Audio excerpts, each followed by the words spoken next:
Dans ses 300 mètres carrés d'atelier basé à La Ferrière, l'entreprise Mercier s'est fait un nom dans le domaine du cuir, mais pas seulement.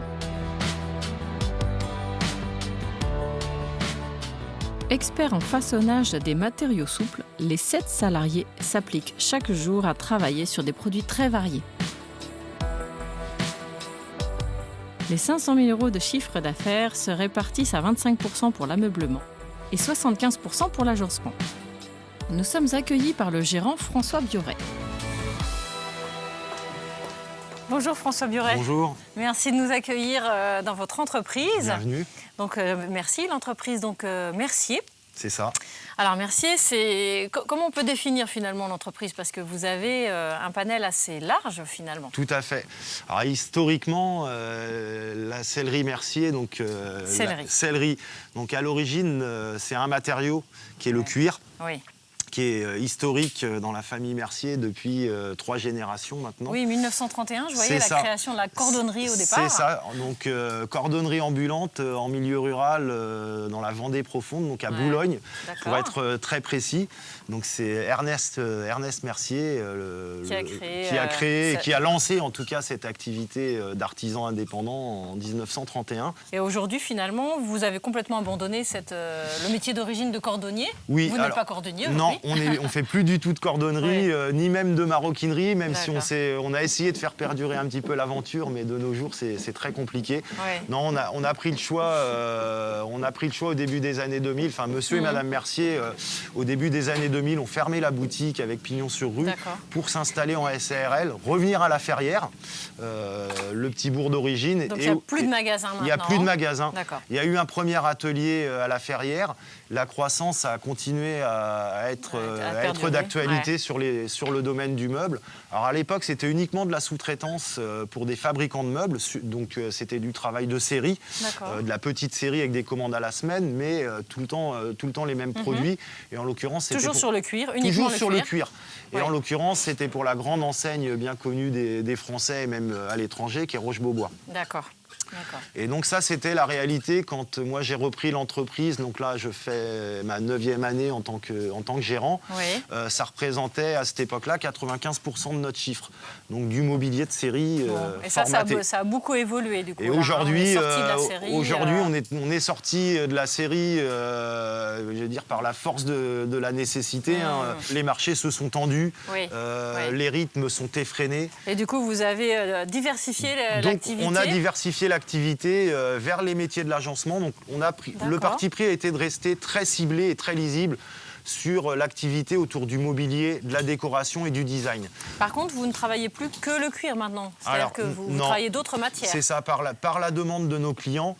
Nous, aujourd'hui, et c'est aussi par la réalité de ces marchés qui demandent beaucoup de réactivité, nos clients ne souhaitent pas avoir un interlocuteur pour le cuir, un interlocuteur pour les sièges en tissu, un autre interlocuteur pour les rideaux. Ils souhaitent avoir une expertise globale sur, on va dire, tout ce qui concerne le façonnage des matériaux souples. D'accord. Donc aujourd'hui, on peut définir finalement votre métier comme ça. Voilà, c'est ça, on est expert en façonnage des matériaux souples dans les domaines haut de gamme et de plus en plus vers le luxe. Bon, très bien.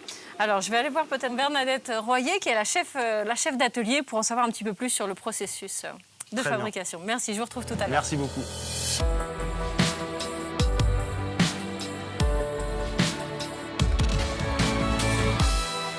Bonjour Bernadette Royer. Bonjour madame. Bon, alors vous êtes la chef d'atelier de l'ensemble de l'entreprise, là. Hein, oui, bien sûr. Une pièce maîtresse dans ce que j'en ai compris. Paraît-il. Paraît-il. Alors, racontez-nous un petit peu comment ça se passe. Est-ce que, je me posais la question de, est-ce que quand les clients vous passent une commande, est-ce que finalement elle arrive complètement ficelée avec tel matériau, telle cote au niveau des dessins, ou est-ce que vous avez une partie un peu conception ou conseil auprès du client? Alors, on a des parties conseils auprès du client. On reçoit déjà des plans en amont qu'on étudie, qu'on met déjà sur papier, qu'on leur fait certaines choses par rapport au mousse, par rapport au tissu, ce qui est le mieux pour eux dans leur conception. Donc ça n'arrive pas forcément ficelé. Non, nous pouvons échanger beaucoup de choses d'ailleurs. D'accord. Quand ils ont bien ficelé leurs demandes, ils m'envoient donc les commandes. On commence les protos, on part dans la partie tout ce qui est couture. Donc vous faites un prototype que vous envoyez pour validation? Oui, souvent, ce sont des D'accord. prototypes que nous envoyons, soit par photo, soit on renvoie directement au client. Cela dépend où est le client. Oui. Et après, donc, il valide ou il redemande à ce que nous réétudions et que nous repartons. Oui, voilà, exactement. Bon, alors là, on est dans la partie couture. Donc, vous avez des machines très, très particulières qui sont assez costauds là, pour travailler le cuir. Voilà, exactement. Nous avons donc des bras longs à 80 cm pour pouvoir passer donc tout ce qui est cuir dessous, des aiguilles très épaisses. Oui, c'est ce que Après, je nous voyais. avons donc des triples entraînements. De toute façon, toutes les machines pour travailler cuir sont des triples entraînements, sinon nous ne pouvons pas les travailler. Ah, c'est quoi triple entraînement? Triple entraînement, ça veut dire que nous avons un pied qui est presseur et un pied qui est entraîneur. Ah, d'accord. Et ça fait, ça fait une marche comme ça. D'accord. Donc si vous n'avez pas ça, vous ne pourrez pas travailler le cuir. Bon, Sinon, voilà, c'est où vous travaillez des cuirs vraiment très très fins. Mais nous, nos épaisseurs de cuir ne nous le permettent pas. Il nous faut ces machines-là. Donc c'est vrai que nous avons donc des triples entraînements plates, j'ai pas le droit de bouger, et nous avons donc des piliers aussi derrière pour faire tout ce qui est surpiqûre pour être toujours très droite au niveau de nos coutures. Bon, voilà. Ok, donc il y a cette partie couture et puis il y a une partie collage, Oui. puisque monsieur Biorey nous expliquait effectivement que vous pouviez être en situation de recouvrir des meubles avec de la mousse ou sans mousse, ça dépend Oui, voilà, si c'est c'est ça, des cela sièges. dépend ce que c'est. Donc on ne peut pas toujours coudre, je veux dire, il y a des systèmes de collage, de presse. Ce qu'il y a, c'est que nous avons des systèmes de collage, c'est quand nous faisons des meubles où le cuir est carrément collé sur bois. Oui. Mais souvent, il y a des surpiqûres à faire pour mettre la beauté dans le meuble. Ah oui. Donc cela passe toujours par l'atelier de la couture quand même. Après, c'est collé directement sur bois. Ouais. Et selon aussi ce que nous demande, ça peut être aussi un système de banquette où il y a du moussage. Donc il y a une partie mousse avant. Donc qu'il faut qu'il faut préparer. mettre en forme et tout. Et après, on travaille selon D'accord. ce que nous demande le client.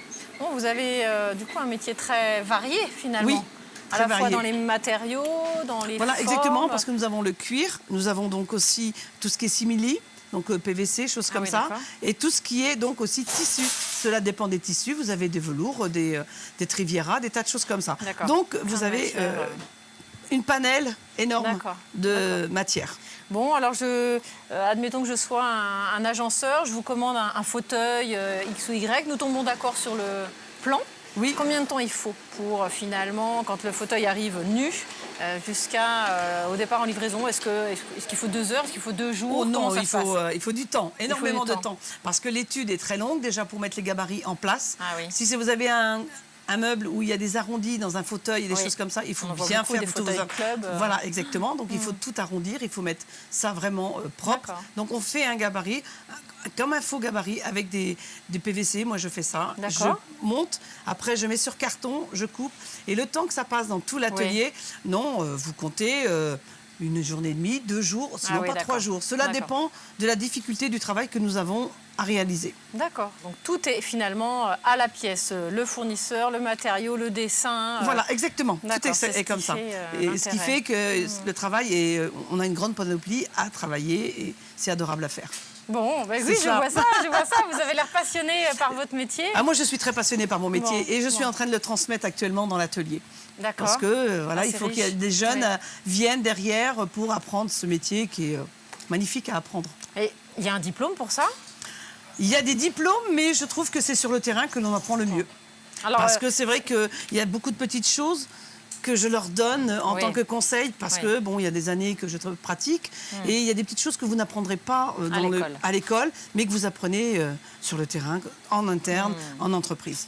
bah, écoutez, je vous remercie beaucoup, vous en Bernadette. prie. C'était très intéressant. Je vais aller retrouver Monsieur Biorey pour la fin du Mageco. D'accord, merci, au revoir. Au revoir.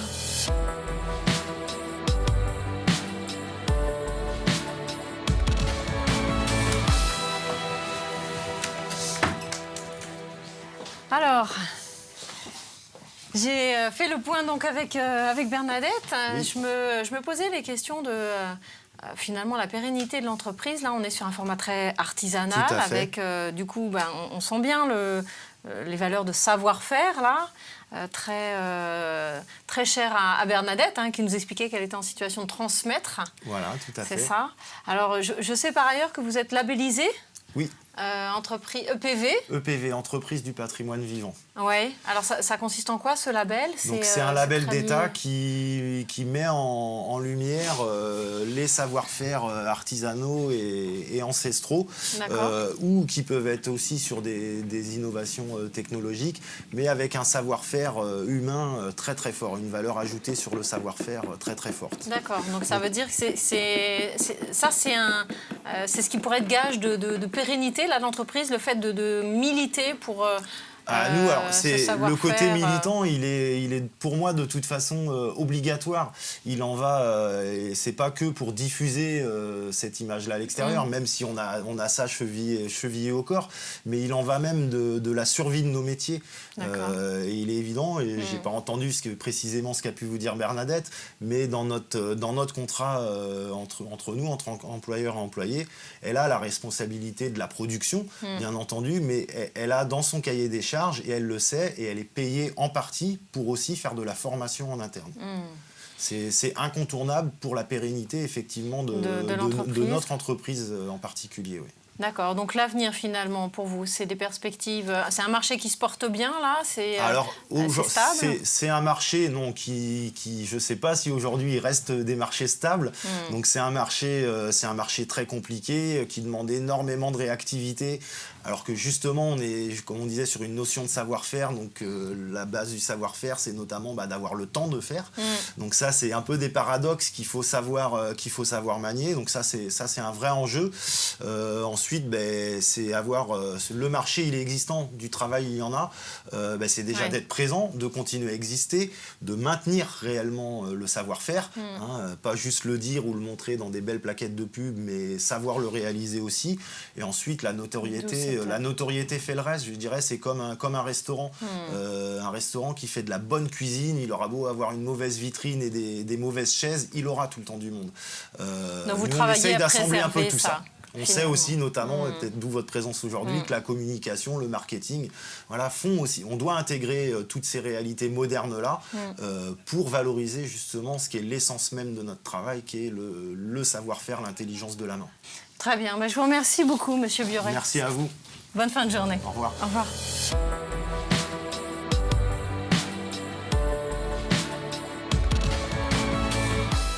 Revenir à la valorisation du geste manuel et du savoir-faire technique, c'est peut-être ça la plus belle des innovations. François Biorey en a fait sa devise.